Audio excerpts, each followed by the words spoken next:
Welcome to the Mesquamaket Beach Podcast, a podcast spotlighting the businesses, newsmakers, events, and memories of Rhode Island's historic Mesquamaket Beach.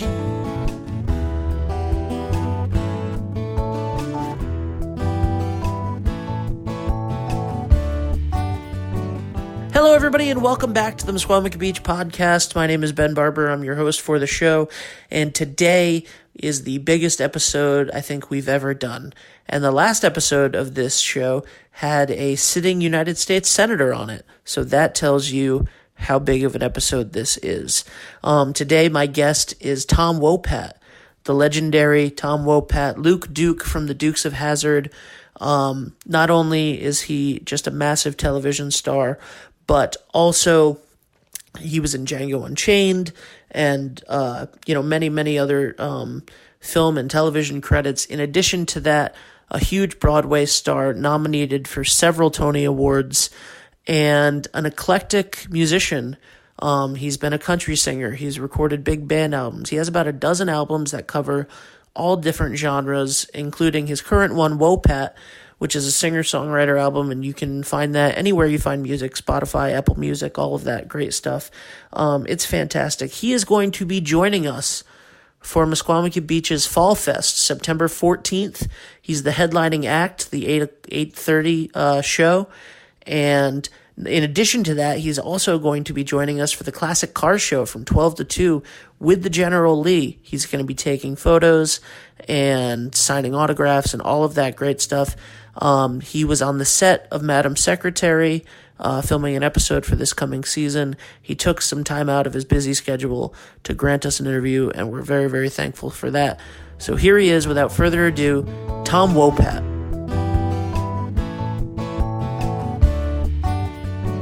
Okay, so we're here with Tom Wopat. Mr. Wopat, how are you? I'm doing great. I'm in a dressing room here in Brooklyn. I'm doing an episode of Madam Secretary. That's awesome. I love that show. That's so will that be out this fall then? I expect. Yeah. Cool. Well, you're on the show right now because we are fortunate enough to be having you come to Mesquamaket Beach for Fallfest, September 14th. And you are the headlining act this year at Fallfest, which we're all really, really excited about.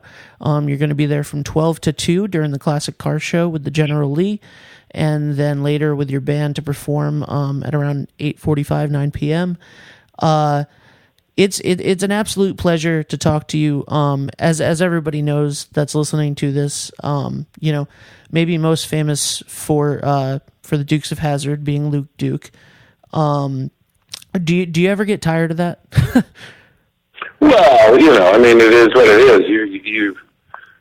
You make a deal with yourself pretty early on that you're just going to embrace the situation. I mean, it's an iconic show, and people have been they've been the fans of it for years and years. And it's like we get a new generation every 5 or 6 years. There's a new bunch that discovers the show and gets crazy about it. We just did an event down in Virginia where we had, between 10 and 15,000 people, I think, for a couple-day event.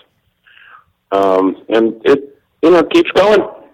Absolutely. I was shocked. I was in love with the show, from the age of, 5 to 11 during the 90s when it was on TNN, twice a day. Just an absolute huge fan of it. And, I watched, Primetime Country, your talk show on TNN at the time, and the first reunion movie in '97 and stuff. So that was definitely people keep finding the show and keep loving the show. But you are such an eclectic performer.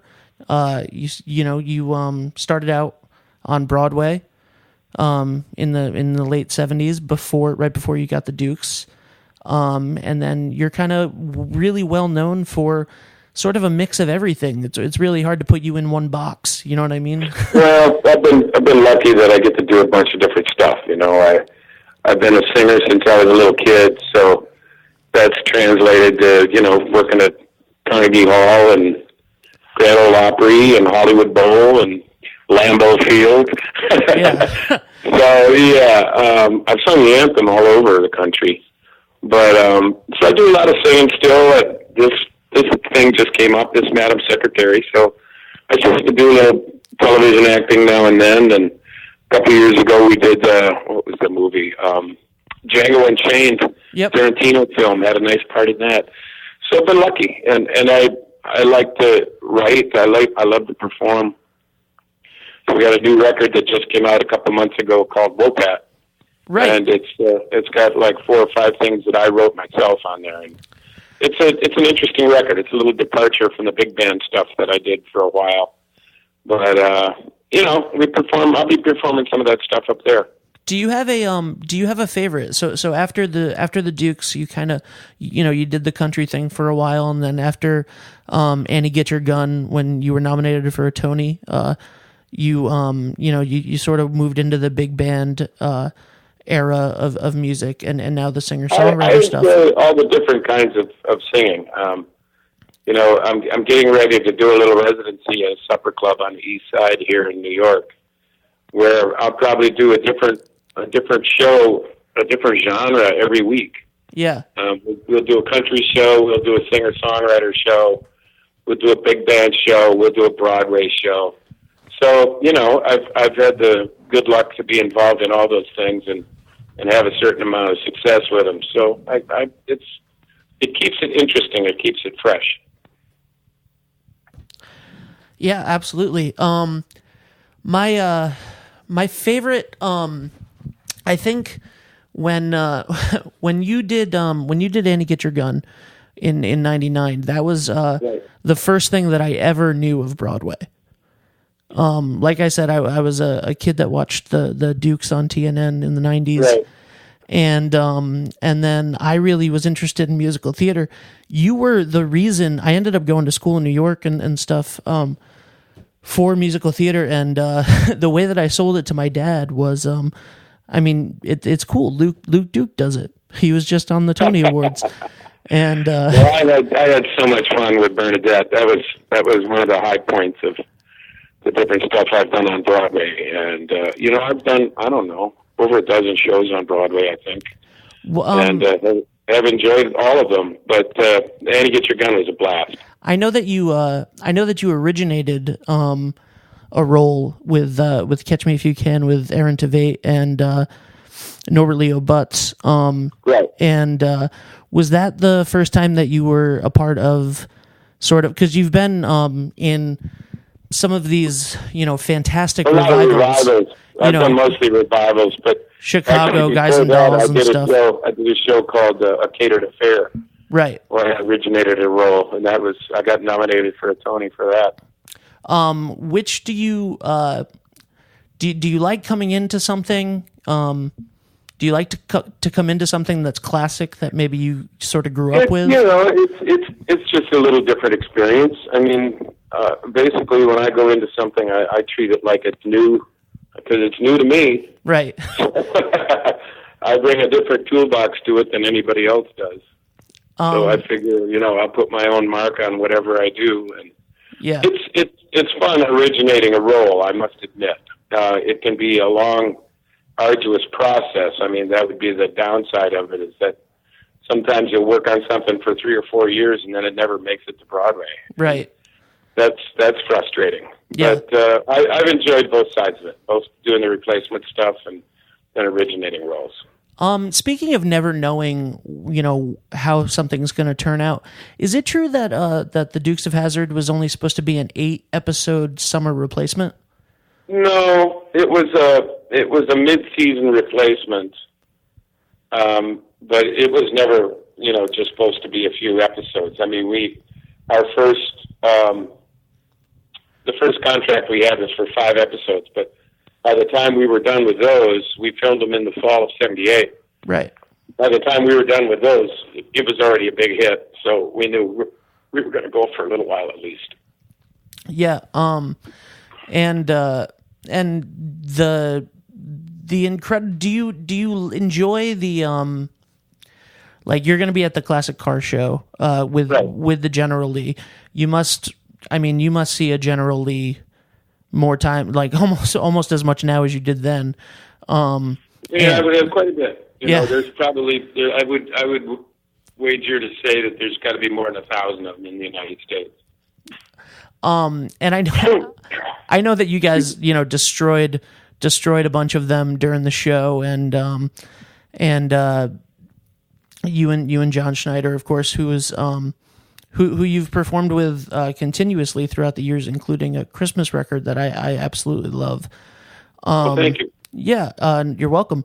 What is that friendship like? That you guys have continued 40 years later. I have 6 brothers.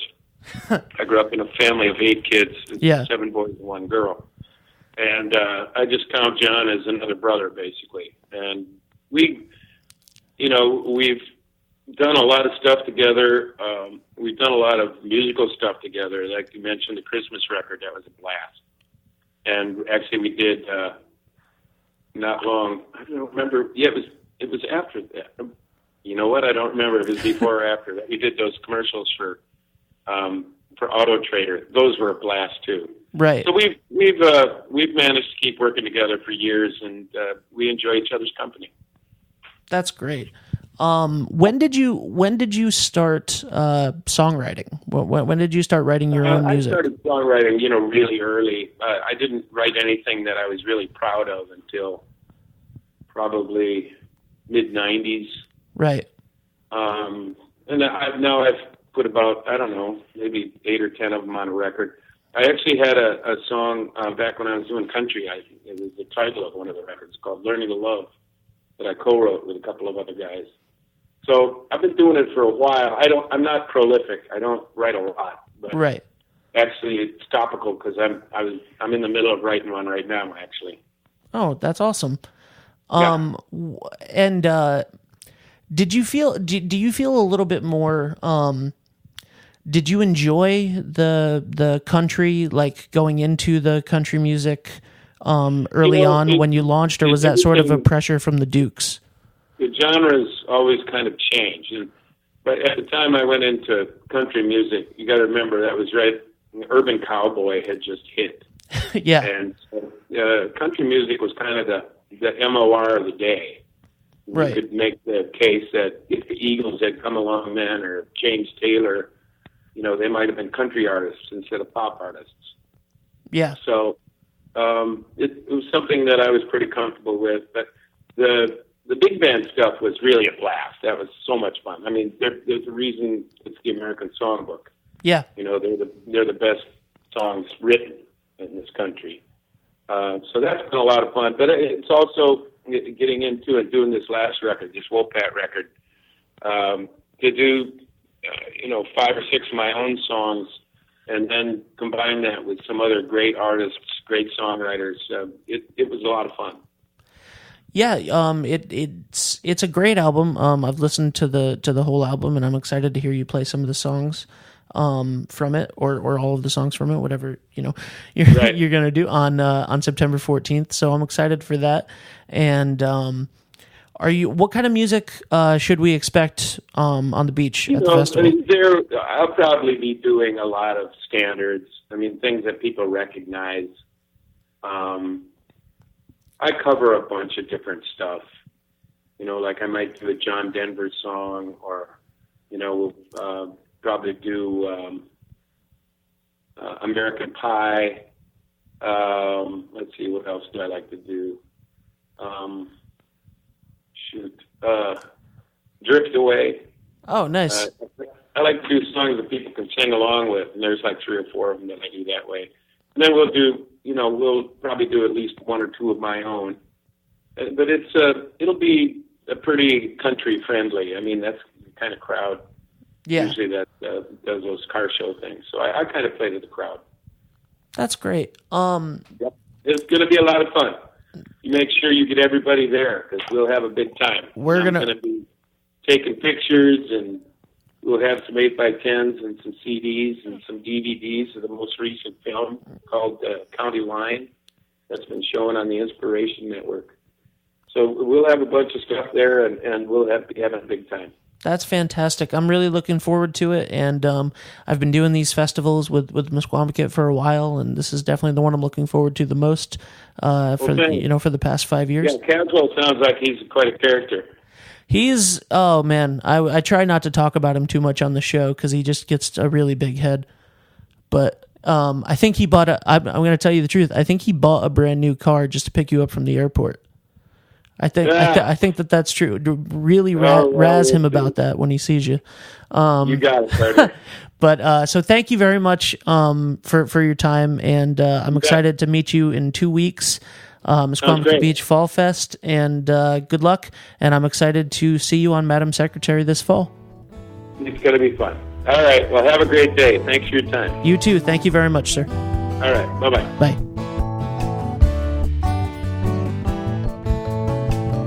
For more information on the events and businesses of Misquamicut Beach, make sure to follow us on Facebook, Twitter, and at Misquamicut.org.